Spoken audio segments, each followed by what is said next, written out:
Not so bad. I'll be controlling the sticks here for a little bit as we For sure. get going. There we There we go. are. There we are. Perfect, All right. perfect. All right, so we're doing a little bit of Gen Talk today. Now that I figured out how to use the titler, if people can see pretty easily what we're going to be talking about today. For sure. But one thing I didn't put on there I thought would be fun to open with. So I've read a conspiracy theory today that I think has some merit. All right, let's go.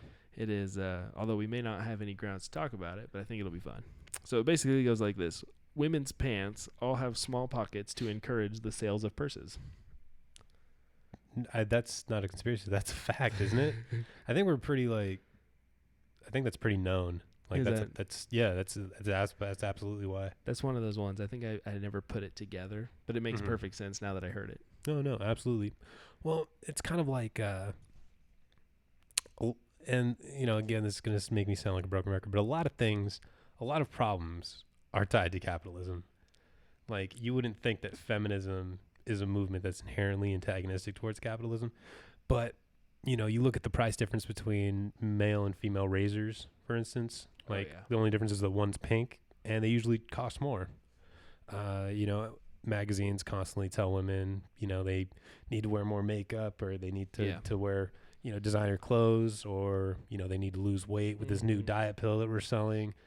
So, the feminist movement is inherently tied to the anti-capitalist movement in a lot of ways. Here's a fun fact for you. You brought up diet pills. There's only, I think, like 2 or 3 actual pills approved by the FDA to promote weight loss. No, I believe that too. The entire supplement industry is not FDA regulated. Right. Yeah. So you got to be careful of them cheap dollar store vitamins because you never know what you're going to get in them. Yeah, no, I saw I don't know if it was a documentary, but basically they tested a bunch of these supplements, and it turned out like a lot of them, like most of them didn't contain what the label said, and a lot of them had like sawdust in it and sugar and just random fillers. That's crazy. Another fun fact, when you're buying a used car, also check for sawdust. What Back in the day, a lot of bad dealers would like put sawdust in like the engine compartments and stuff and the brakes just to kind of cover up any bad noises. It was always a bad sign. I don't think I've ever seen it myself, but that is the case. So this is completely unrelated. Well, I guess not completely unrelated, but when I was in an auto shop in high school, we got a couple cars donated to us. And then one of them in the trunk had a spare tire that was just filled with lead balls. It was just, it was like, so. All right. The hypothesis from my auto shop teacher was that it was used for like drag racing. And so they used it which doesn't make sense because usually you want a lighter car, but he was saying that it gave more traction to it. If you're putting weight down on your drive tires, I could understand that, but there's better ways to do that. Yeah, I don't know. It was literally like a spare tire, and it was just filled with like metal like ball bearings. I don't know. So we had this contest to see who could move it the farthest, right? So we were like picking it up and walking it around, and then I picked it up and I went the farthest at the time and felt really good about myself. Like I took it like 10 feet. And I was like, like I'm a badass. But then this guy, Koa, who was a Samoan dude, literally just picked it up, hefted it over his shoulder, and just started walking laps just to stun on all of us. Yeah. He's flexing. Look what I can do. Yeah. So that kind of felt pretty bad. How much you think it weighed? What size of tire was it? Like I'm thinking like little 14-inch tire. Yeah. It wasn't a big tire. It was I forget what car it was. It might have been an Acura. I was gonna say Honda Civic is my first guess. No, it had more of like a sporty body to it. I can't remember. It's been a while. Acura TSX maybe. Maybe. Yeah. I knew it was an import. So I'm thinking probably Acura. It could have been a Honda. I don't know. Yeah, I just casually associate the Honda Civic with racing. Yeah, especially not for good reason, but no. Well, they are a good car. They're light and they're very easily customizable. So they are pretty big in the drag racing. They really are. Popular modder car, easy to work on. Plus, like if you take care of them, they'll last forever. Yeah, it's true. Yeah, a lot of people pull them old 3-liter VTEC motors and whatnot. They always try to swap them in and out and do all these weird builds and stuff. Yeah, I had one friend who had a hatchback of some kind, probably a Civic hatchback, and when it ran, it would go like its idler was really bad. But he's like, that's how you want it, so you can hit the gas faster. And I said, okay. Maybe. I'm not a huge car guy, so you know what? I'd buy it. I was like, well, I don't know if your car's supposed to idle that way, but you did the work yourself, so I'm going to let you be proud. Yeah, on my first car, it idled really high. Mm-hmm. So I took it to my buddy who was a mechanic, and all he did was like use a screwdriver and like lowered the throttle like manually. Oh yeah, and fixed it that way. Yeah, so it's not like a hard thing. Tweak the throttle body cable. Yeah, so it just depends on the car. Like I had a very common fault in cars is the EGR valve. Mm-hmm. Or the idle air control valve, kind of similar to the same thing. One is exhaust gas, one is intake gas, or intake air. But a lot of times they get clogged up with just gunk because of their design, and then they make your car idle funny. I think every car I've ever owned has had that problem. Okay. First car that I ever owned was a 1993 Geostorm. Yeah. Those are good cars. Well, objectively, they're terrible, but they were not a popular car. You can do some fun stuff with them, though. It was super light and had a 3-cylinder. Yeah. I always thought that they'd come in even numbers before I got it. Yeah. There's actually a production 5-cylinder that GMC has been using for a long time. Okay. They're Colorado trucks. Oh, nice. Yeah. Strange one. Cool thing about the Geostorm is if you look at it just from the front, like head on, you could almost for a split second confuse it for a Camaro. Well, a lot of the features are the same. Yeah. So if you were picking up a girl and she just saw you come in, she might think for a second that you had a Camaro, and then she'd see the rest of it and be like, oh. Like, we're going nowhere tonight. She gets in and the weight of the car is doubled. They're cool. And they also, too, another car that I always thought was really fun. It's similar to the Geostorm. Oh, crap. Mm-hmm. Is the Ford Probe. They made it for 2 years. Yeah, it looks pretty similar.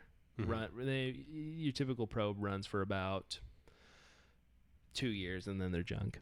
It just rusts out. Okay. Yeah. Do you need to plug your... Yeah, can you get me the power real quick? I forgot to get you to Sure. plug me in real fast. I think I threw it down there on top of the Xbox. My bad. We got into recording so quickly that I forgot. Well, growing pains, I guess.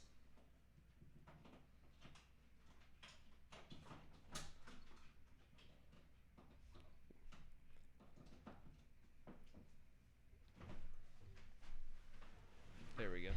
My bad. Is your phone all right? I don't want any casualties on the screen, on the stream. We're good. Perfect. So we'll use that as good job. Yeah, you're welcome. We'll use that as a good opportunity to segue. I think you had mentioned you had a few things you wanted to get into. Yeah. Oh well, it's gonna take a bit of a hard turn right now because I wanted to talk about a couple of things. All right, how about it? So, a big gripe that I have is with sort of these radical centrists who like to constantly equate the left and the right together. People who believe in, horseshoe theory, that they're essentially the same.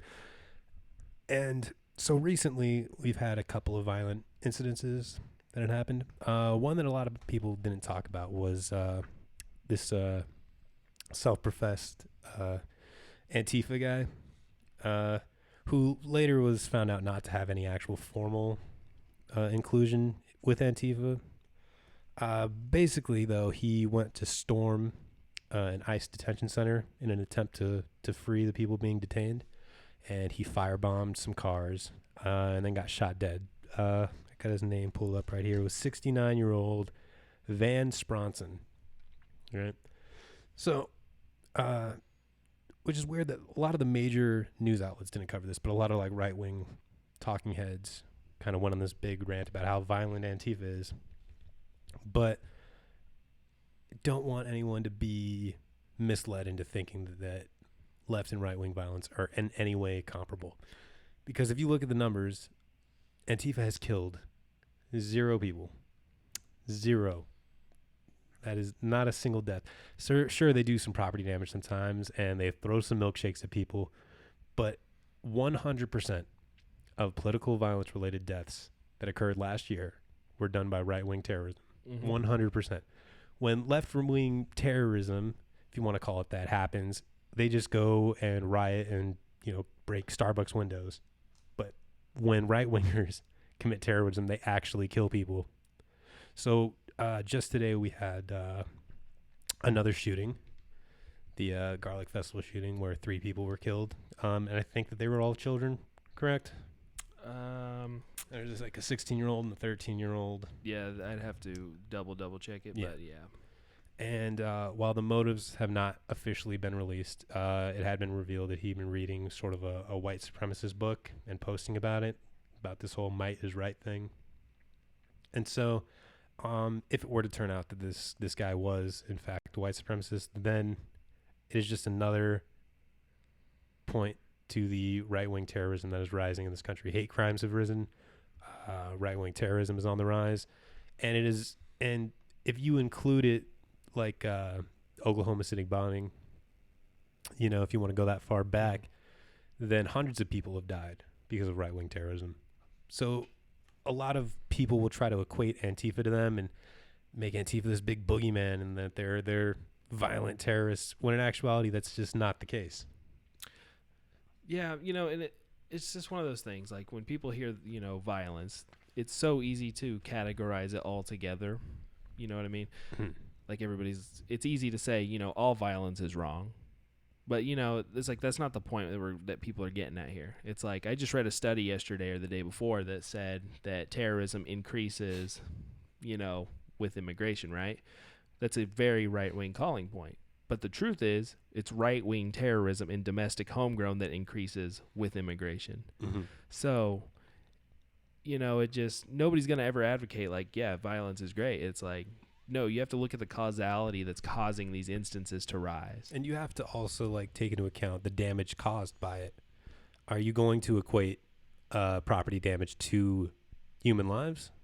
Exactly. Because that's a false equivalency. And I don't. I'm not gonna sit here and advocate violence because that is instantly banned from every single. No. If I made it insinuate like that's what I think what you're getting at, I did not. I did not mean. No, I'm not saying that you're insinuating it. But what I'm saying is that, there's a John F. Kennedy quote where it's those who make peaceful revolution impossible will make violent revolution inevitable. Mm-hmm. So. Yeah, and that goes back to all these, I guess in a way, like these counter protests and stuff. Like somebody hosts a protest and this, it doesn't even matter what it's about, and then the other side has to counter protest, which is whatever. So you're gonna have two groups constantly clashing. Like we have got to, I don't know, just figure out a way to kind of prevent some of this stuff from happening. But then like this guy at the Garlic Festival, I was just reading, he looks like he cut through the fence to avoid the metal detectors, mm-hmm.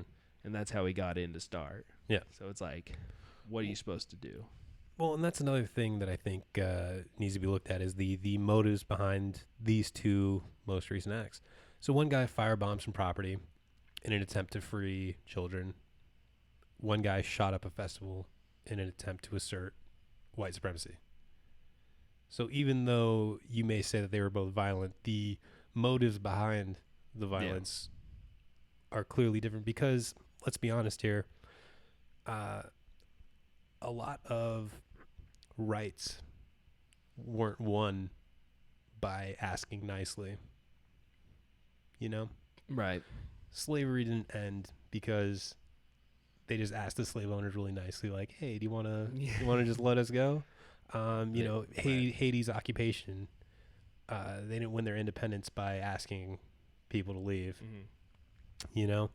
So, if things get to a certain point where people's rights are being taken away, mm-hmm. At what point is violence justified? Right. Is it blanket never justified ever? Mm-hmm. And if we take what's going on here in this country and just kind of remove it from our current political, ideas of, immigration, blah, blah, blah. And we just took it as it is and put it somewhere else, okay? Let's say that Arabs were detaining Israeli families. They were separating them. They were deporting the parents with no intention on reuniting them with the children. They were holding the children in cages with no showers, no toothbrushes, no beds. And some Israeli guy attempted to storm and free the children and got killed. Would we think that he was like a fucking bad guy? Mm-hmm. Like, and I want to present that to like any sort of conservative person, Right. because that's not an unrealistic scenario, being that Israel is like encroaching on, territories that have been granted to Palestinian families. So you could technically say that they were illegally trespassing. So what if they got detained? And what if we did that? But if we say it's happening to Mexican children, then it's okay. And it's fine. Right. And it's something that history is going to have to sort out for us, because honestly, like, at what stage would it be acceptable to storm an ICE detention center and free kids? If they started actually killing kids, then would it be okay? Exactly. At what point is it okay? Because right now we are completely dehumanizing these people. Absolutely. And we're doing it intentionally. I forget who it was. Somebody in Trump's cabinet who actually suggested the family separation policy as a deterrent for illegal immigration. They're doing this intentionally. They're spending $700 a day per person being detained. $700 a day, you can put them up in the nicest hotels possible. You could put them in Trump Towers. You can put them in Trump. Yeah, that was the statistic. Yeah. So this idea that they're being held in these inhumane conditions because of a lack of funding is not true, because they have more than enough money to put them in better situations. Oh, absolutely. And they're intentionally putting them in these inhumane conditions. And this is the thing too, like, now that we're on detention centers, something I've definitely wanted to talk a little bit about. This has been described as Geneva level human rights violations. There was an American citizen, like, there's been so many things happening involving these detention centers that like nobody seems to really care about. It's like, we've been through this. Like, we put the Japanese Americans into internment camps just like this out of fear of what do they call it, homegrown acts of violence. Whatever their reasoning was back in the day. There's a famous Supreme Court case you can look up, and I can't think of what its name is. But we've been through this. We've done this before.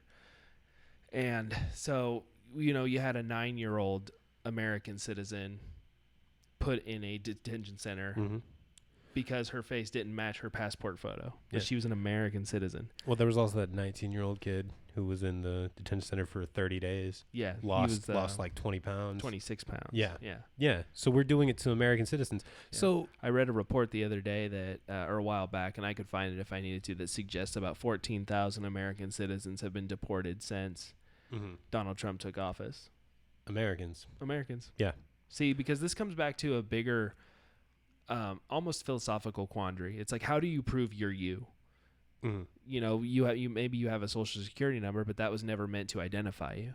You might have an ID, but let's say you got a haircut or something along those lines. Like, how do you prove you're you? I think, though, on a bigger level, is that it doesn't really matter if you're American or not.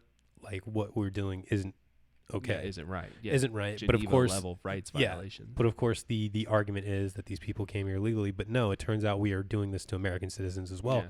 So all I'm saying is that at what point? Motivated. Yeah, at what point would it be okay? See, that's another thing too. So there's a meme. I just I kind of thought about this while you were talking. There's been this meme about Storm Area 51. Sure. How about what if they stormed the detention centers? What if they just marched on up and said, release everybody? Then what? Yeah, well, there was that one thing that just went on in Puerto Rico. Yeah. Tulsi Gabbard actually was out there. I seen that. Yeah. Where they forced him to resign. We could absolutely do something like that. There should be, and I really respect that too, because the governor of Puerto Rico? Yeah, governor of Puerto Rico, who resigned, and a lot of the mayor, those are Democrats. They're theoretically left-leaning people. And I think it goes to show, like, even though that is the case, like it's not good to put up with it just because they're on your side. Yeah. Like No. lesson to be learned. Like we have got to fight that kind of corruption everywhere. We should fight tyranny in whatever flavor it comes in. As I say, Absolutely. Obama was not above reproach.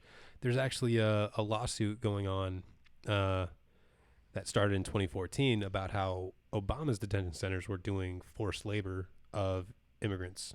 Mm. And know that. yeah, there's a lawsuit going on right now. And when I first read the article, I immediately tied it to Trump and went like, look, he's running forced labor camps. Turns out this is from 2014. Yeah.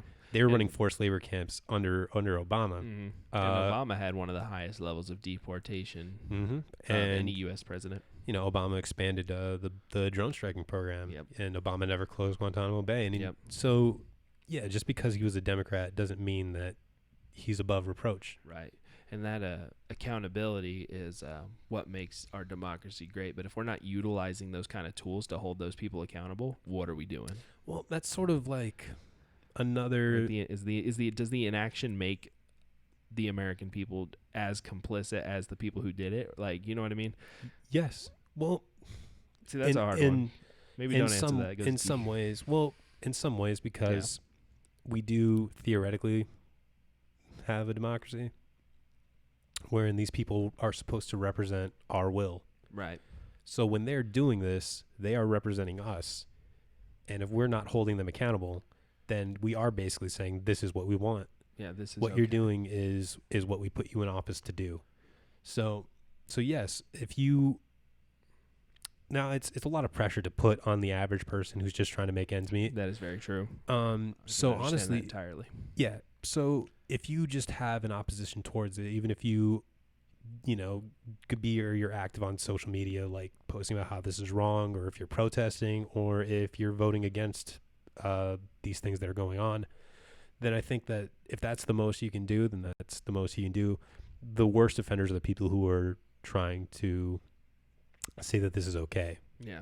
Trying to justify it. Yeah. The people that say that this is a good thing that's going on, that it's right. I think that those people, and you know what? I'm kind of glad that these people are etching their beliefs in the stone of the internet, where it's going to be forever, where we'll see in, 20 years, 30 years, when we look back on this as sort of a dark spot in American history, we can see who supported it and who didn't. There's something to be said there, too, about the people who think that that's what we want, and then that's the things that we do. Because there's a group in the Congress called the Doctors Caucus, which is a group of medical doctors who have been elected to the Congress. Mm-hmm. They went to the southern border and looked at these detention centers, quote, and they came back, and all of them were like, oh, this is fine. They're well taken care of. This is great. Mm-hmm. And then, but you look at the pictures, and you're like, come on. Yeah. Really? Yeah. It's crazy. And then it's just insanity to me, because our local congressman voted against the bipartisan budget bill, which in itself is a whatever, but he's using the excuse I don't want the debt ceiling to climb. Mm-hmm. But it's, hello, you gave the richest corporations $1.5 trillion.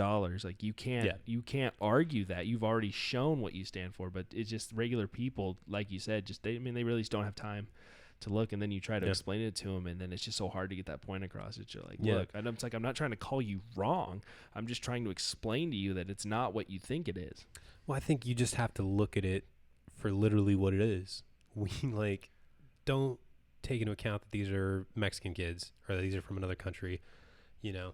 Just actually be like, hey, these are human beings that we are holding in inhumane conditions. It baffles me. It baffles me. Oh, we're being raided right now. Hello, I don't know what that means. That means somebody brought us about 14 extra people. Welcome, guys. Nice, thank you. Don't know if this is what you're into, but hey, if you got any questions or anything, follow along. Ask some questions. Get in on the chat. We're good. Who is it? Looks like Killer Steven raided us with a party of 14. Oh, nice. Thank you, Killer Steven. Panda Rider, I'm sorry, followed us. So thank you. I appreciate that very much. We're just going on about a few different random topics today or tonight. So thanks for listening. And a little bit of a momentum shift there. So back to Well, I think it's gonna be. Did you ever watch Full Metal Alchemist? Yes. Do you remember in the very beginning, the first antagonist was that water alchemist who was like branded as like a traitor to the government, right? Fight back. Yeah, and they ended up killing him. But then later on in the series, it was revealed that the government was the real villain the whole time, and it was almost like I kind of wish that they acknowledged that first guy was just like he was right all along. It would have been a nice callback to get to. Yeah, they never mentioned him again. Really I don't even didn't. remember his name. But I think it might be something similar to that when we look back. Now, again, I have to quantify that I'm not saying that what the guy did was right when he firebombed an ICE detention center. I'm just saying that history will determine that. Yeah, they'll look back on it and just be like, that's awesome. Yeah. Where are we? There we go. Sorry, guys. I was trying to get the chat to get back to the screen I wanted on. Where do we stand on the political spectrum is what they want to know. Okay. So, not to speak for you, but I'm probably pretty far to the left. Don't necessarily want to out myself as I would say I'm an anarcho-communist. Fair enough. To be honest. I generally consider myself pretty liberal. Not super far to the left, but mostly liberal. I'm pretty sure I stand. Let's see here. We got bros versus hoes. Where do you stand? It's kind of it's kind of been influenced by Beautiful. I used to watch the Boondocks a lot, and then snap. when there was that one song, Classic. "Homies over hoes," homies, and then he tried to explain it to the pimp, and he was like, "That sounds kind of gay." So you're bros unless you love the hoe. Let's talk. Yeah, I was about to say, let's talk realistically. Where are you going to get with said hoe? What do you mean? What are you gonna get with your bros? At least your hoes are putting out for you. That's what I'm saying. Like, that's what you got to understand. Like, if you got a chance, you got to go home. But if you don't, hang out with the bros. Yeah. Well, that's got to be objective. Things that are not huge deals when you're friends become sort of big problems in a relationship. You never really break up with your friends, you know? Like, your friends never kind of leave you heartbroken and miserable and crying. You just slowly drift apart over time. Yeah. Well, that's the thing. I don't talk to a lot of my friends anymore, but like, that's a good one. You know, but if they ever showed up and were like, "Hey, you want to grab a beer?" I'd be like, "Absolutely." Like, there's no ill will there. People have their own lives and they grow apart. It happens. We are tackling the real issues here. That's what we're all about. Just having good talks, good discussions. Yeah, absolutely. I'm super hyped to actually have some people in the comments. Awesome. Yeah. Doxy Proxy Gaming. He wants to know who we see ourselves voting for in 2020. Ideally, Bernie Sanders. I think this is where we're going to differ. I love Sanders. He's my number 2, but I'm a Yang guy. # gang gang. Yeah, actually, if you guys check on Spotify, Sour Source, we have our first ever podcast was actually talking about the Democratic candidates and who we liked, and I kind of brought up a lot of criticisms of Yang, and you kind of responded. So, yeah, definitely, if you want to get more of our opinions on who we like in the 2020 election, that's definitely a good place to check out. But I'm a huge Sanders guy. Tulsi Gabbard would be my second, and honestly, after watching Marianne Williamson, no, dude, you laugh, but she destroyed Rave Dubin on his show. It is true. I need to go watch it. She honestly, I bought into the meme of her being a crazy crystal lady, but she totally manhandled Rave Dubin. So like, Marianne Williamson might actually be my third. As far as candidates who have a realistic chance, Bernie Sanders number 1, Elizabeth Warren probably number 2.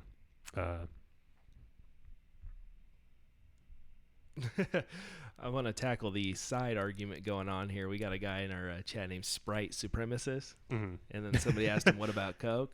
Dr. Pepper is the only real way to go. Not a big soda guy. Dr. Pepper's fine though.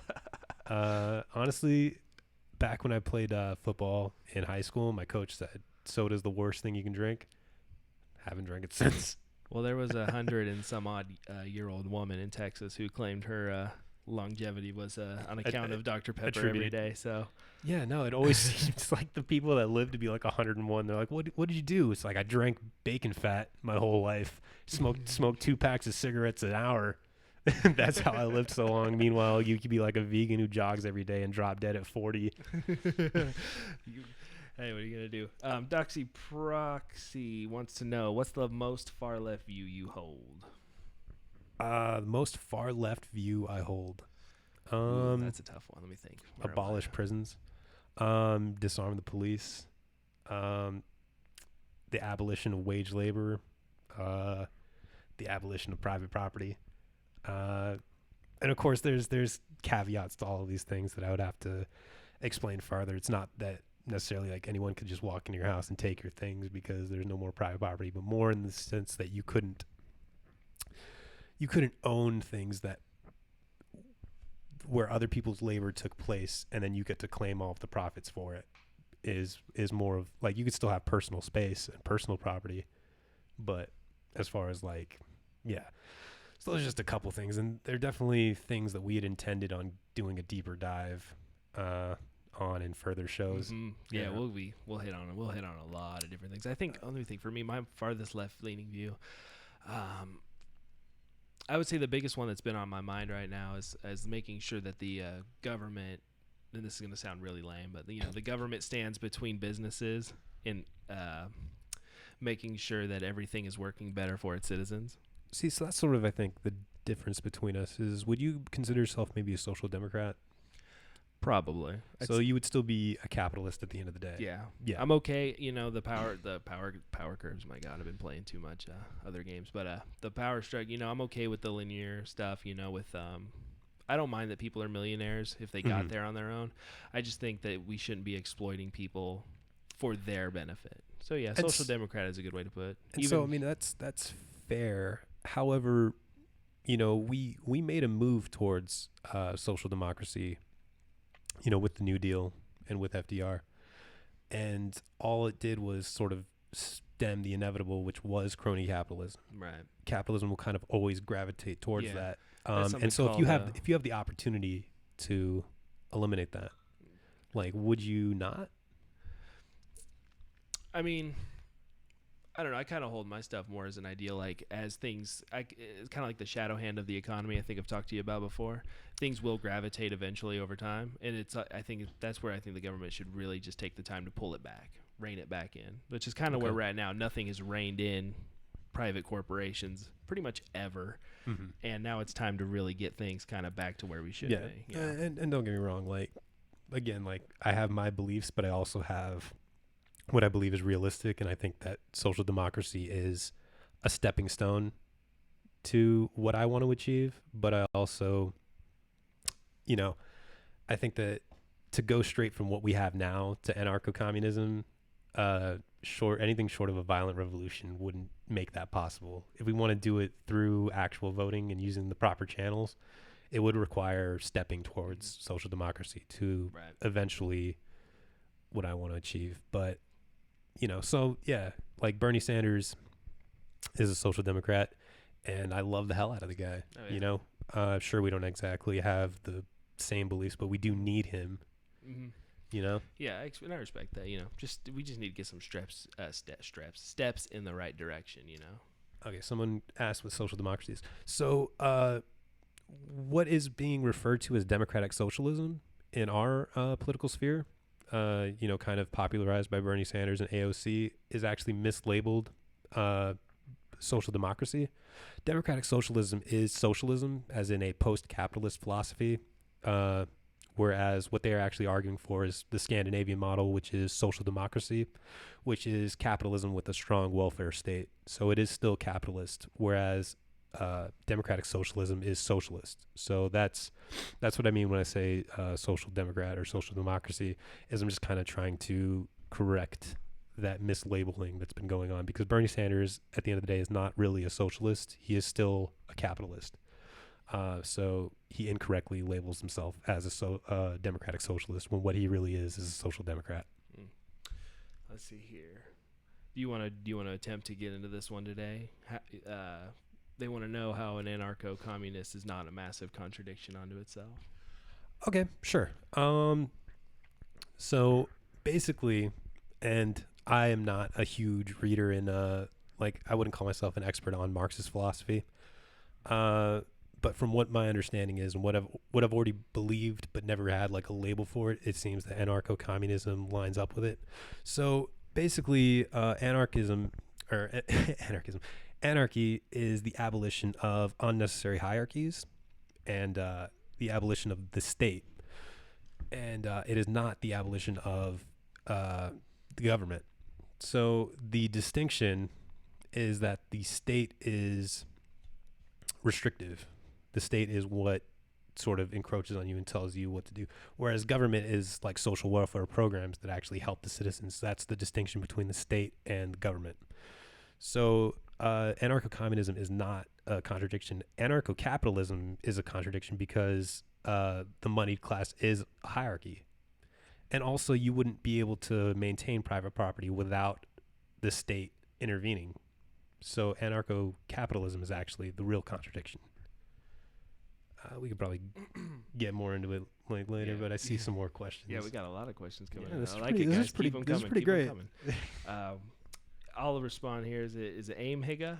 If I'm saying that wrong, I apologize. But we are a social democracy, and we've got Social Security, Medicare, Medicaid, what else? And we're actually a much bigger social democracy than that. If you really look down into it, in my opinion, if you look at things like the Farm Bill, things that are subsidizing our crops so that we can have cheaper food, even though, disregarding the fact that so much of it is currently going overseas thanks to the way it was written. Yeah, we're absolutely a social democracy, and we've been a socialist-styled country since the 50s. I mean, a lot of the things that are going on right now are things that FDR himself has proposed in the past, and things that people have been trying to get rid of this entire time. Yeah. So it kind of blows my mind when one side of the spectrum says, well, we don't want any socialist policies. It's like, we've been living in a socialist policy for so long. How can you suggest that? Yeah, food stamps, Section 8, that's all part of, food stamps is part of the Farm Bill. Federal housing, that's a big one. People, these little things. And I lost my train of thought. So. There's another question I think we kind of stepped over where it's like... the political violence. Yeah. I think we kind of got into that a little bit earlier in the stream, but we can touch on it again. Thanks for stopping in, Doxy Proxy. Appreciate it. Yeah, Follow us if you haven't. I haven't. can't read it as well. I'm all the way over here. That's fair. Yeah. Is political violence ever justified? Well, I think absolutely, right? I think that when human rights violations approach a certain point, like, it's not only justified, it's necessary, which is crazy because you have sort of the right wing talks about, why they need so many guns in order to stand up against a tyrannical government. Yet it's almost like, at what point do you actually do that? At what point do you stand up to a tyrannical government? Is it when they start sending people to war based on lies? Because that happens. Is it when they step all over your, right to privacy? Because that happened with the Patriot Bill. Like, at what point do you go, yeah, this is, this is a tyrannical government and we should do something about it? Maybe we're not there yet. Actually, I should say we're not there yet, just so we don't get completely like shit on. No, but you look at the revolutions throughout history, where huge social change didn't occur because people asked nicely for rights. So political violence, I think, is justified, but I'm not confident in saying that is justified right now. That's such a hard question too. I don't want to be one to sit here and like advocate for violence in any form or way, because violence in itself, I think we all want peace. But there are certain limits, like, let's say, yeah, I agree with him, massive human rights violations, like we're talking, pretty extreme things, then I think it would be all right to be, for those to be justified. And then to reply to you here, more socialist policy, I think an important first step is not to really think of it in terms of more or less, but it's to rewrite it all to make sure that the people who need it are getting it. And then in terms of something like, say, food stamps, things like that, we need to make sure that we're working on, I think they call it the welfare cliff, to where making like it's if you want to get ahead, you're actually held back because you'll be losing more than you gain from getting ahead. I can't think of which. Somebody just introduced a bill about that too, and I just can't think of who it is at the moment. Yeah, I argue for more socialist policies. Absolutely. You're absolutely right. The DMV does suck. DMV is state-run, though. It's not Yeah, a federal program, which is not to say that the federal government would tackle it any better. Here's a question for you, chat, for all of you who are still here. What do you think of a federal ID, the idea of a federal ID? What? Have you never okay, so like, every state has your driver's license or Sure. your ID that you can get from the state level. A federal ID would be a nationwide ID. It would count for everywhere. In the simplest form. Okay. Basically, the idea behind it is to because I think I touched on this earlier too. Your social security number was never meant to be a form of identification. Yeah. It would basically replace that. That would be your ultimate ID number. It pretty much, I would think, have as much power as your passport number. Except not for that 9-year-old girl who they tackled and did all that stuff too. Yeah, I mean, I don't know. That's just generally not something I'm super concerned about because the way that it works right now is pretty easy. I move states all the time. Like, I've lived in California, I've lived in Colorado, and I've lived here. And really all it does is you just take your old license to the DMV and then they swap it out for you. Yeah. Would the ID be required for voting? I think everyone should be registered to vote automatically, right? I agree. I don't think there's a reason that you shouldn't be registered to vote. I get the idea behind the ID law. Like, there's a certain type of logic that follows that because it's, only Americans should be allowed to vote. There's been a lot of studies done. The instances of bad voting from people who aren't supposed to be voting are really, really small. I don't necessarily have an issue with the ID law in itself by logic, but I do have a problem with the disenfranchisement that ID laws do provide because they do unfairly target minorities, and it would need some time, but there are studies to kind of support that. Hashtag Jewel Gang. Yeah, no, I just opened it up on my phone. I saw it. Yeah, no, I quit smoking maybe about a year and a half ago, maybe 2 years ago. And I kept trying to go to different sort of vape systems, and none of them worked until I got a Juul.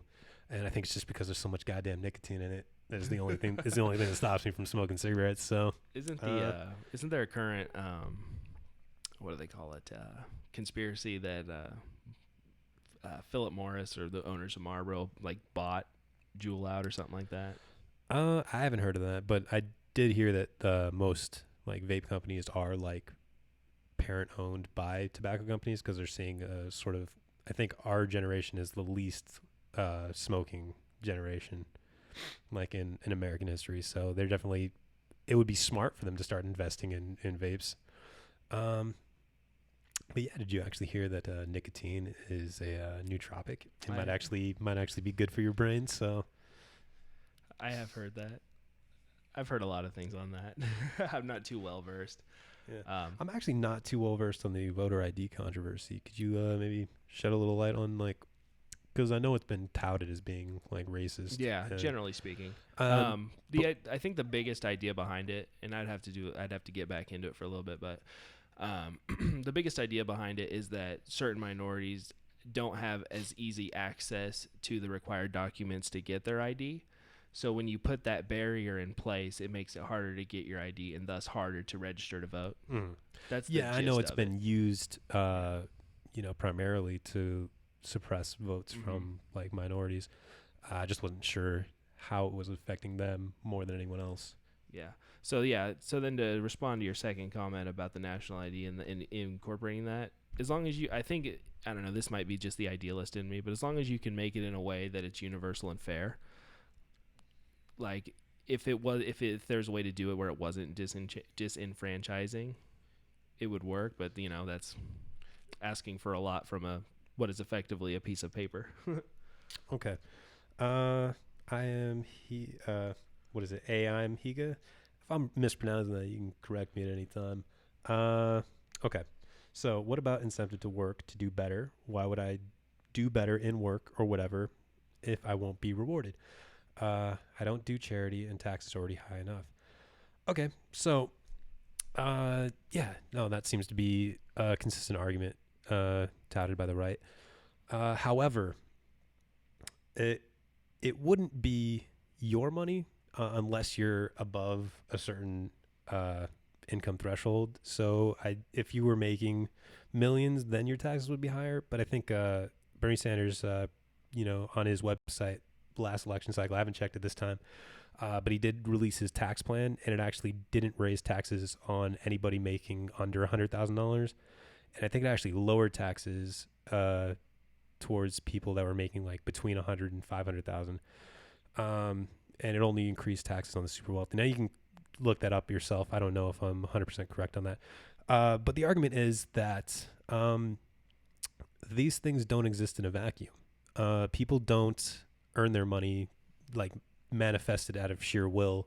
It comes with living in a society. You use public utilities. When you start a business, you require public education to educate your workers. You require roads to deliver you your goods or your, materials to produce whatever it is that you produce or to get to where you're going. So, this idea that, rich people have, you make over $100,000. Well, I said Bernie's tax plan lowered taxes on people who made between $100,000 and $500,000, so it wouldn't actually raise yours. But back to my initial point, something like Medicare for All would actually save people money because it would eliminate the middleman, which is private healthcare. So certain socialist policies would actually save money on the long run. Providing housing for the homeless, for instance, would actually save money because we spend a lot of resources arresting homeless people and dealing with like certain health risks that happen when you are homeless. And also homeless people not having a home is a huge barrier to getting a job. And so they become more of a drain on our economy when they remain homeless. So certain leftist policies actually do save money in the long run. And also something like 60% of wealth is inherited. If you are born within the poverty line, you have less than 1% chance of becoming one of Fortune 500's top earners. These are not coincidences. It's very clear that people who are born in a certain class, odds are they're not going to leave it. If you are born rich, you're probably going to die rich. And if you're born poor, you're probably going to die poor. So this idea that people, that it's a fair competition and that the best will rise to the top is just not the case. All socialist policies are arguing for is a more unified chance for these other people to go, for people who are born poor and born in poor situations to have a chance to become better. If they get better educated, better healthcare, better food, they have a chance to produce better things for the world. What if, the cure for cancer is in the mind of some kid who never gets to go to college? Or what if it's, in the mind of some kid who dies of childhood leukemia because he didn't have health insurance, And so I think the big one too is it's really, the issue here is not people who, in my mind, who make, basically up to about $300,000 a year. That between that 100 and 300 range, that's what we would consider the middle class, at least where we live. The issue is everybody above that who isn't paying anything on, say, their investments, like, or they're hoarding money. These like kind of things. Like, it's not an issue of raising taxes. Like, I get it. Like, I don't want mine to go up either, but I also want to know that I'm getting what I'm putting in for. So, like, even something, for instance,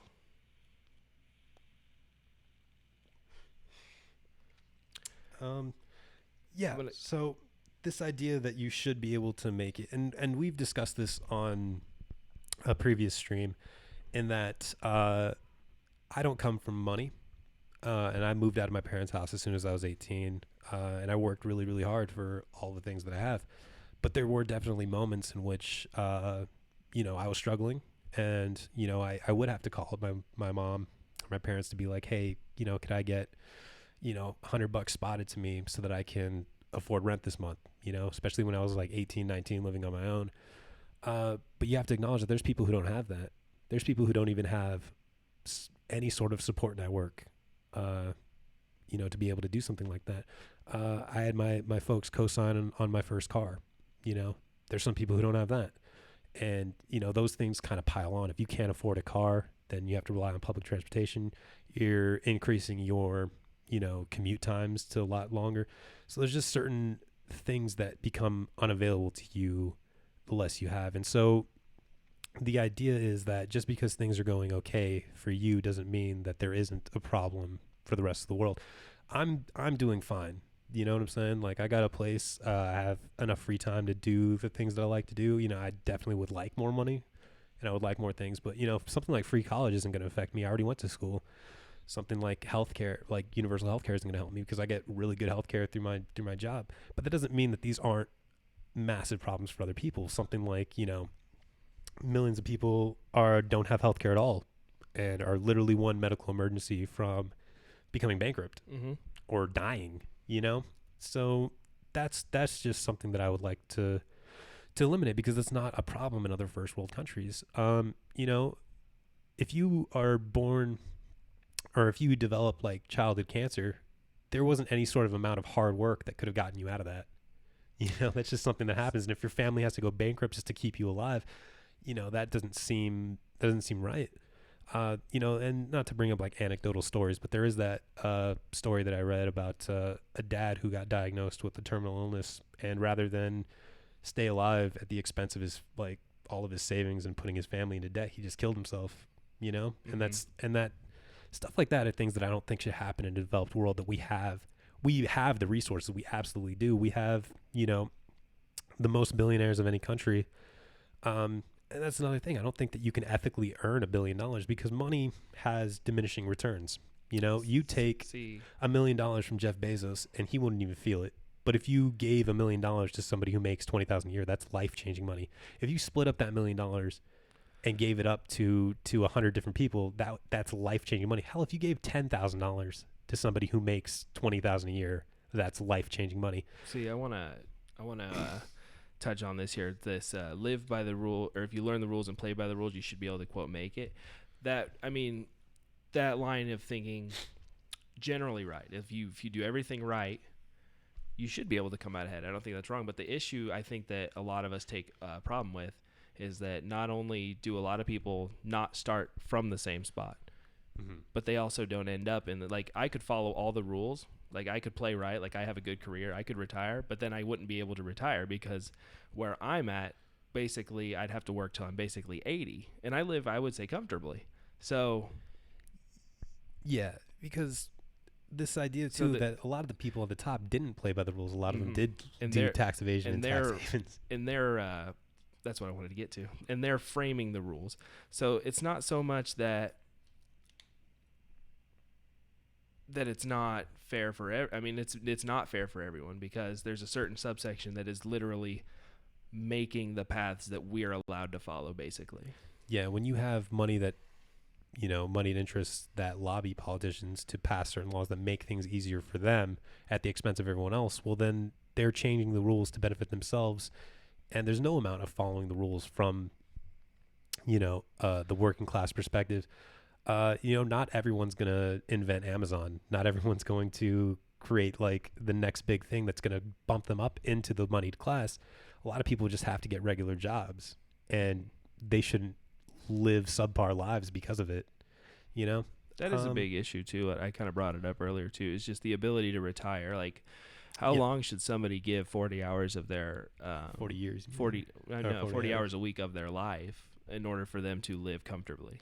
Yeah, or retire comfortably, I should say. So that's always fun to think about. There was that guy on Fox News who was talking about, like, why would people want to retire? I would be so bored if I retired. And it was just clearly like just lying through his teeth about like how it's great that we don't retire anymore. And like, I don't think that's true, man. Like, if you contributed your whole life, like, you should be able to retire with dignity. Yeah, let's move on to. We'll get back to you, AM. Equal opportunity or equal outcome? Equal opportunity, certainly. I don't think that everybody should be living, you know, fantastic lives regardless of what they put into it. But we don't have equal opportunity, is the issue. Equal outcomes. Now, I think that everybody should be fed, housed, clothed, have access to healthcare, and education, as far as equal outcomes come. But, yeah, we don't have equal opportunity, and that's the issue, is that some people, are born on third base and thought they hit a triple, some people, and it's all of these things are sort of interconnected. If you have access to like, the best food and like good diet from being a kid, those things affect your health and your mental acuity as you get older. Some people who are born into poverty are eating nothing but like kid cuisine. Those kinds of things affect you. Schools are funded by property tax. So if you live in a bad neighborhood, you're going to a less funded school. Those things add up over time. If you have to get a job as soon as you're 18 because your family is struggling to keep a roof over their head, and you can't go to school now because you're instead working to support your family, those are not equal opportunities.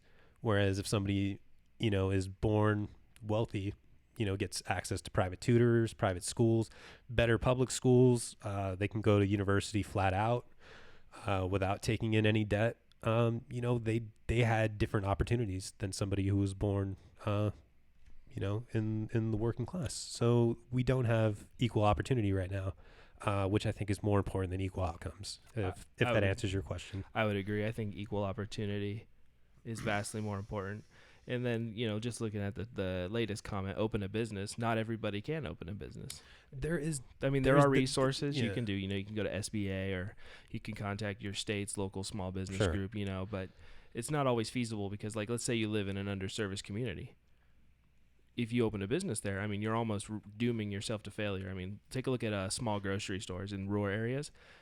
Our state has lost over 50% of its small grocery stores just because population is leaving. Mm-hmm. So it's not always as simple as open a business or contribute more. And I do work more than 4. I work a minimum 55 hours a week. I'm just saying, like, when you have other like European countries who work less than we do and end up as a population with similar outcomes, so and better retirement, I'm just saying, as Americans, we work more hours than any other developed nation on the planet. Yeah, and there's there's been multiple studies of like if the minimum wage, for example, increased with the growth of the economy and how much we actually produced, it would be somewhere in the realm of like $22 an hour. We produce more too than any other country. Mm-hmm. So anyone can open a business. This is true. You could take out like a lot of loans and gamble. However, businesses have pretty high failure rate. So it's definitely a huge risk to open up a business. And not only that, but let's get into like the facts here is that just not everybody can do that. Mm-hmm. You know what I'm saying? I've been lucky in that. I'm not going to say that I'm like a really smart dude, but I've always been sort of in like, advanced classes. And there's studies that show that like even something like your mathematic ability might be genetic. Mm-hmm. There are certain things that, I could get really quickly just by being taught at one time, whereas some people in my class would try so much harder than I did and just couldn't get it. There are, certain people that are just never going to, certain people are never going to become engineers. Certain people are never going to be scientists, doctors. There is a certain barrier to that. People have physical limitations. So they shouldn't live in poverty because of it, Even then, anybody can. And if you're calling risk versus reward, we'll just use the rural grocery stores that I just brought up. If you open one, that's high risk, but you're almost certain not to have that reward to go with it. So I think a better option is, instead of, saying anybody can, we should make sure that people have the resources available to them in order to do that, if that's what they choose. Yeah. That's all I'm arguing for. Absolutely. And honestly, we can increase SBA funding so that they have, mm-hmm. or we can, offer if universal higher education is allowed, or if we fund that. And, not only that, but, when, dude, I lost my train of thought about opening a business. Well, we have, while it's technically illegal to have a monopoly, we have sort of monopolies, like something like 40% of malls are going to go out of business within the next 10 years. Amazon and Walmart are coming in and boxing out competition. So at a certain point, it'll be massive risk to open up like a specialty store when Walmart can provide, because they have the better infrastructure to get materials for cheaper, because they have all the connections, so they can offer lower prices on their products. So especially in places where people aren't making a lot of money because wages are stagnant, they're not going to be spending that extra money by going to a local business. They're pretty much relegated to go to Walmart and buy the cheapest things that they can. So yeah, we have these big like corporate entities that are kind of killing the small businesses. So it's even more of a risk to open a business. I agree, but it's not up to people to support those people. Well, you can say something like that. However, when you open a business, you still rely on labor. You know, I'm not saying that literally not everyone can just open a business and that be it. You still need workers to work within that business, which is what some of these people would be doing. So this idea that they have to live in abject poverty to work for you also seems to be a little...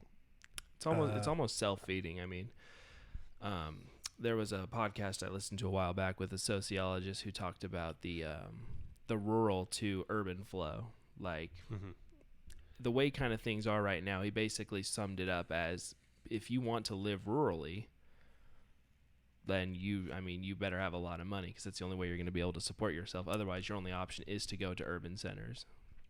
So it's just kind of an interesting thing, because it's like, I think a lot of the biggest argument comes is like, do we support our rural centers, or do we kind of allow them to fail? Mm-hmm. Yeah, because that's kind of another thing. Should make sure people have the same ability, just not the same opportunity. Oh, that reminds me. If we are going to publish this in podcast form, it probably would behoove us to read the questions out loud. I don't know. I've been reading them all. Yeah, I don't think I've been consciously doing it. I think I've just been kind of answering. So I'm gonna do a better opportunity to do that. I think I've been reading most of them out loud. Okay, yeah, I'd appreciate that. I agree, but it's not up to people to support those people. Yeah. Well, yeah, it kind of is. We only go as fast as our slowest runner, you know, like that. I think the food stamp argument is a really good argument, because there's I think it's via the SNAP website. They have a few studies that you can look at that basically says for every SNAP dollar that's put in grows your local economy by $1.6 or so.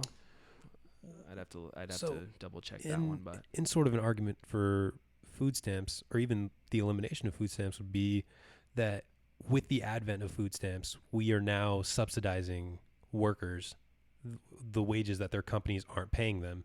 So when somebody needs food stamps to get by, it's not them that is a drain on the economy. It's their company that's not paying them a living wage, forcing them to use taxpayer dollars. So we are subsidizing big business by paying into food stamps, because they're not paying living wages to their employees. So yeah, I would agree with the elimination of food stamps if wages were increased. Yeah, if you could support yourself without them, I mean, I think that's a perfectly acceptable line of thinking. Yeah, absolutely. Okay. Adair. So the government should make sure people have the same ability, just not the same opportunity. I'm not sure what you are asking. I don't think the government can make sure people have the same. Yeah, there are certain differences that people are always going to have, but you should be able to, I guess in the simplest form to me, you should be able to pursue your path to the path that you want to get to. Like, you shouldn't have to run into, like, if you decide to go into a trade school, you should have that option available to you, because that's the path that you want to take. So you shouldn't be discouraged or moved away from systemic blockades, if that makes sense. Sure. I think that we have a lot of people that are doing things that they don't want to do, and work is suffering because of it. You know, there was a study done that something like only like 15% of people are good at their jobs. And it's because we have so many people that are doing things that they don't give a shit about. So, you know, we have plenty of people that would like to do something else and contribute, you know, with their passions, but just don't have the opportunity to pursue it. We have, you know, people in service industry jobs that might make great road workers, but they can't afford to go to trade school. Or we have people who are road workers who want to be doctors who can't afford to do that. So we have, you know, or some people that are just stuck in jobs that they hate because they're scared of losing their health insurance benefits. That's another thing that would help people opening small businesses, is that if they didn't have to provide health insurance for their employees, universal health care was the thing, that would be a huge cost boon to people trying to start their own businesses. So, yeah. Adair, do you want to maybe clarify what you were asking? Because I don't think I understand the question fully. Yeah. Or if that was a acceptable answer, let us know. So yeah, I think a big one too is just like, I will say, like, I get where it's aim higher. That's what I get.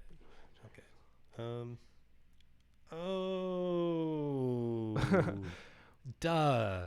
I'm sorry. That's yeah, I don't know why we were English is hard, man. Okay, aim higher. Taxes would have to increase to allow all those things y'all want. Greed is good. It allows for innovation. It's innate. To pretend it doesn't exist is to deny what makes us human. Okay, so this is kind of a multifaceted conversation to get in. Taxes would have to increase to allow all the things you want. Okay, so there was a study done by the Koch brothers, who are a big libertarian think tank. Mm-hmm. They're kind of really rich guys. Right. That they hired somebody to determine the cost of something like Medicare for All in an attempt to discredit it, and revealed that Medicare for All would actually be cheaper for the average person. You would be paying more in taxes, but you would be paying nothing in premiums and nothing in co-payments. So it actually saves people money on the long term. So this idea of taxes would have to increase to allow all the things y'all want.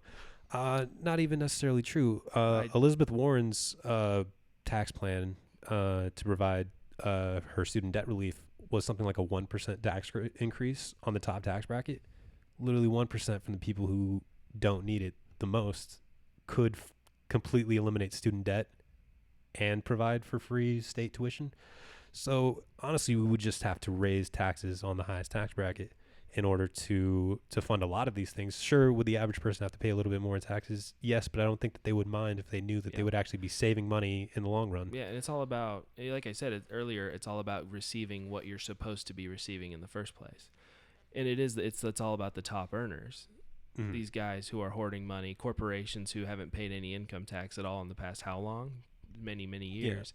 Yeah. And then talking about increasing them, I mean, for what we gave up over 10 years with the latest tax plan, we could have had free higher education tuition, or we could have had Medicare we could have for done all. We could have done it 10 times over. Yeah, exactly. I mean, it's not so much that they even have to increase. It's that we just need to spend it better and spend it right. Instead of burning billions doing other things that we don't necessarily need to be doing, we can be supporting our population to open up those opportunity paths that should be there for them. So we used to have something called the era of plenty in this country, I don't think you think greed is good. Oh no, I was gonna tackle that after. Okay, go ahead. I'm sorry, I cut you off. Well, it used to be a thing that was possible to do in this country. A guy could get a job right out of high school, get a manufacturing job, and he'd be able to afford a house and 2 cars and to send his kids to school. All of that was possible when the rich paid higher taxes. Reagan came in, cut taxes in half, and they haven't gone above that since. Since then, we've been having this massive wealth inequality. So, yeah, we can actually afford a higher standard of living if we kept taxes at the tax rates that existed before Ronald Reagan came in, which, again, was sometimes considered one of the best periods of what am I trying to say? The best periods of luxury in this country. Economic growth. Yeah, people were living, pretty good lives. And now we have people that are struggling. And to add a caveat to that, or bullet point too, one of the things that has happened is the cost of living has steadily increased for everyone. And when that happens, that disproportionately affects the lower income people. I mean, for the state we live in, a study was released a year and a half ago or so that said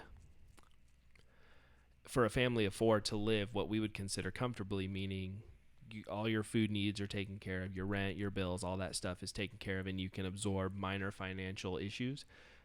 For a family of 4 where we are is about $55,000 a year. The median earner for where we're at is about $32,000 a year. Mm-hmm. So it's not, a big one that nobody ever talks about too is just the cost of living and what it takes to live. Mm-hmm. And a lot of that, if we can rectify a lot of that, because to me, a lot of people lie on the same area in the spectrum, in that everybody's just trying to live, and nobody should have it any harder than anyone else and be able to get where they want to go. Yeah. If you look at the increases in the cost of tuition and the cost of housing versus the increases in wage, you'll see that they're not equivalent to each other. So this has been a problem that has been festering for decades now. So this idea that this is how it's always been is patently false. Things used to be different, and they've been getting worse. So to move on to your next point, that greed is good and allows for innovation and it's innate. I don't necessarily agree with that point because greed also allows for things like, Apple's a good example where they are producing sort of lower quality products, but just with really good marketing behind them and charging exuberant prices for them. Controlled obsolescence is an effect of greed where people are intentionally making products that are going to go bad within a few years in order to sell more products. So, some people, it actually helps them to produce lower quality products because of greed. Greed drives innovation. I think human beings drive innovation. I think people are always going to come up with better solutions to things. And, money has diminishing returns. Once you're already making a certain amount of money, anything more than that, you're not going to be getting the same amount of, enjoyment or joy when you receive it. So, yeah, I think that it doesn't necessarily drive innovation, and to pretend it doesn't exist is to deny what makes us human.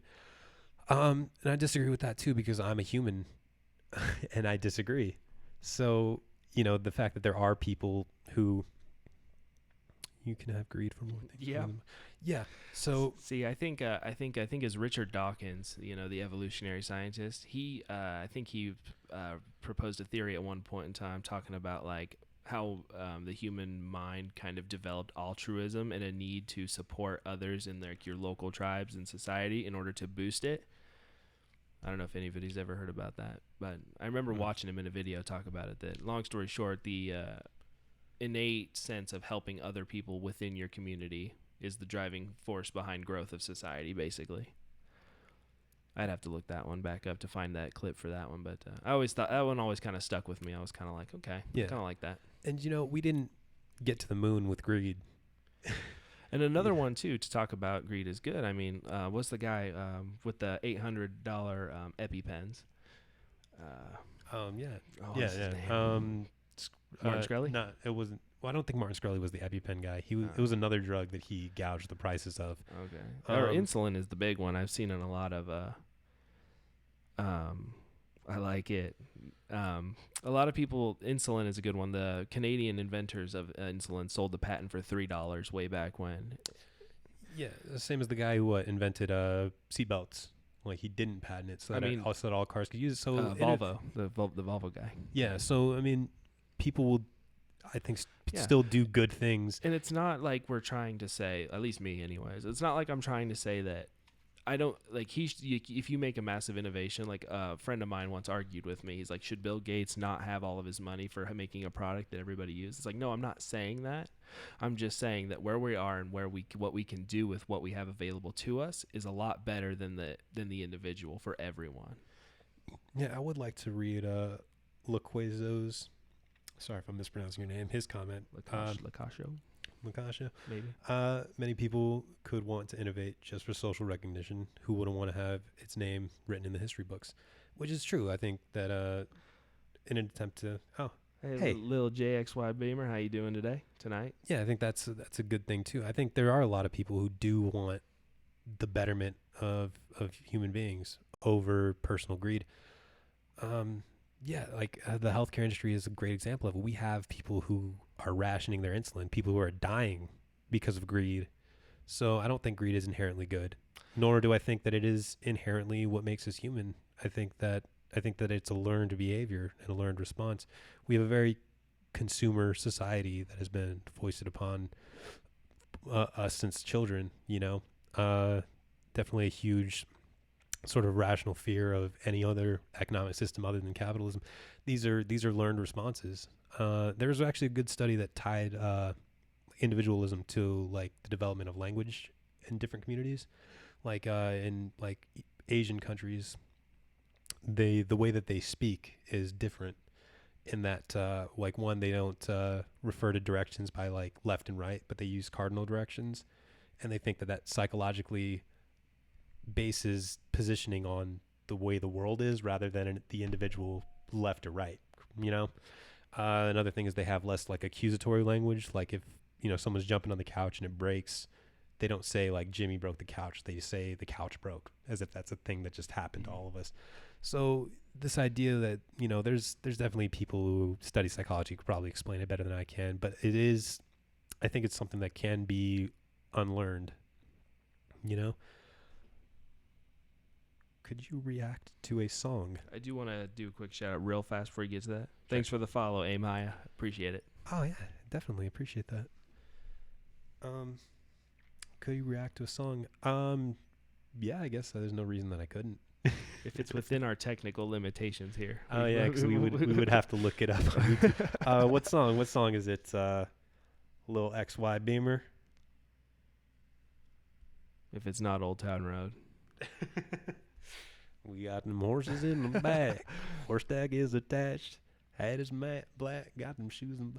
That just became the number one, like It's the been record. number one for 17 weeks. It's the record holder for longest song number one. I love it. I love it.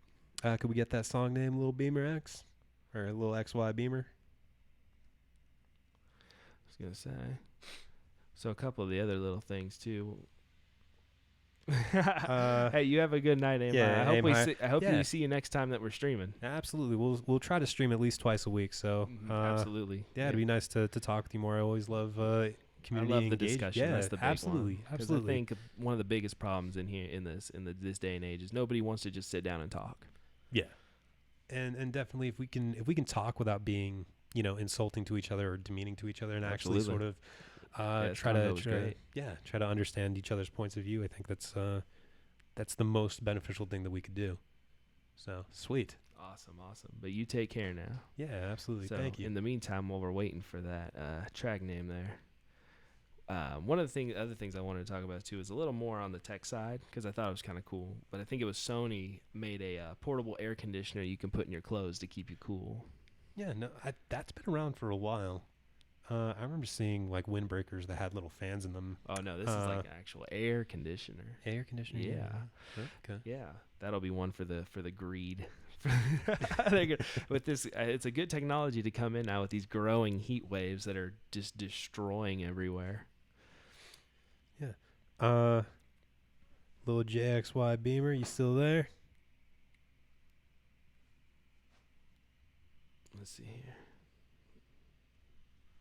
I could check the stream chat here. Yeah, check out if he's still we'll there. Keep going Otherwise, here. we'll keep waiting. Another fun one on the tech side too. Researchers California and China created some contact lenses that zoom when you blink. That do what? They zoom in when you blink. Oh, neat. Yeah. Yeah. Kind of like we're getting to some. Did you ever watch Bionic Commando? You watch a lot of College Humor? I don't.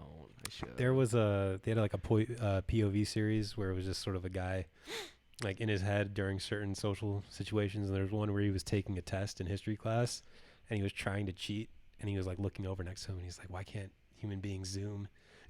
And that just made me think of that, and it's like, oh, now we can. I also saw recently they invented transitions contacts. Oh yeah, I've seen that. Has that been around for a while? Because that was like a year ago maybe or so. Kid you I not, need that. Talked about that in Thanksgiving like 10 years ago. I brought that up. That was my idea. I just didn't have the technology to invent it. I could have been rich, and then I would have been on aim highest side. You would have been on aim highest side. Right. So that's what's gonna be. Like once I become rich, I'm just gonna completely pivot to the right. Yeah, you know. And then that's another one too, talking about just like the greed and innovation thing. It's like how many cures for different diseases would we have if it wasn't a for-profit game? Like what? Yeah. Like organization that I have a really fond affection for is the Muscular Dystrophy Association. Mm-hmm. One of the places I used to work, we used to raise money for them. You know, one of those monthly drives, you'd raise money for them, and part of the fascination I have with them is that a lot of that money stayed in the state. So we raised it, and it literally directly funded this summer camp they had for MDA kids. But a lot of the rest of the money goes to after that is research, and they've actually cured 4 or 5, I'd have to look it up on their website, but several forms of muscular dystrophy. Yeah, that's awesome. Because of that. I mean, that's, if that were like, let's say publicly funded, or if the government was giving them grants or something along those lines, we don't have to necessarily get into that today. Sure. But, just how many things could we do if it wasn't a for-profit game? Yeah, and it's also like, how many things could you not do if you had $10 million? Like there's nothing I couldn't do. What couldn't you do with your life that you'd really want to do that you couldn't do with that? Fly to the moon. But that's what I mean. It's just ridiculous. Yeah, 10 million is such a and for the record, guys, and we got 4 people left here. For the record, if you ever stop and think about how much $1 million is, like, think about that. Like, how many years do you have to work? Yeah, whatever job that you're currently working, take your salary to make $1 million and divide $1 million by Well, same thing as like how I try to explain like $1 billion to somebody. Yeah, like think about $1 billion is literally incomprehensible. Think if you had an amazing job, a job that paid you $1 million a year, right? Like you could do most anything that you wanted. Yeah. You would have to work at that job with no expenses, save literally every dollar you made for 1,000 years. For 1,000 years to make $1 billion. Yeah. Making $1 million a year, making amazing salary, you would have to work 1,000 years. Did you know $1 million a year is the entry level into the 1%? I didn't. That's how you get there. Yeah. That's how much wealth that the top 1% has. Like the buy-in. That's that you would think that the top like 1% would be like 10 million, and no, it's 1 million. Yeah. I mean, you're right, O'Dare. $1 million really isn't a lot in the grand scheme of things, but I mean, as opposed to what it would take to make, like, now you imagine a guy making that every single year. Yeah. And then because let's say he lives extremely below his means, like the Burt's Bees guys, props to him because he's done a lot of good things for being a billionaire up in Maine. But yeah, I mean, you just multiply that and it's just exponentially, like, the gap grows. Yeah. Because it's like, let's say I made $1 million a year. I could buy a house cash within a year. Dude, you could buy 10 houses cash if you get the right area. Yeah, but I mean, like, let's say I wanted to buy like in my hometown in California, where I don't live anymore, where it's prices are insane, but like a nice house will run you maybe $500,000. Like right now with my current expenses, I'm definitely not paying $500,000 to live my life. So logically, like thinking, I could easily save $500,000 in a year. So I could buy a house cash. I could also buy like a really nice fucking sports car for like, $200,000. And after that, like, what's left for me to buy? like the next year when I make the $1 million and I don't have to buy a house and a car anymore. Like, what else is left for me to want? Exactly. Well, that's where a lot of the gaps start coming in, because you don't have anything else you need to do. And if you're accruing that, consecutively at year after year after year, then you just start putting in other things, and it just it grows exponentially. Mm-hmm. That's the thing. You just there's that old saying, it takes money to make money. Well, if you have a lot of money, then you can just make more money. Right. Whereas if you have very little money, you don't really have the opportunity to make more money. Something like, I think Andrew Yang is actually the one who talked about this when he was talking about the stock market. Something like the top 50% of the country owns 80% of the stocks. Do you know the actual numbers? Because I think that's what he said, but I can't quote him for sure. We appreciate it. I hope I get there too someday. If we do, I'm bringing you with us. Thanks, man. I appreciate that. I do appreciate that. Thank you.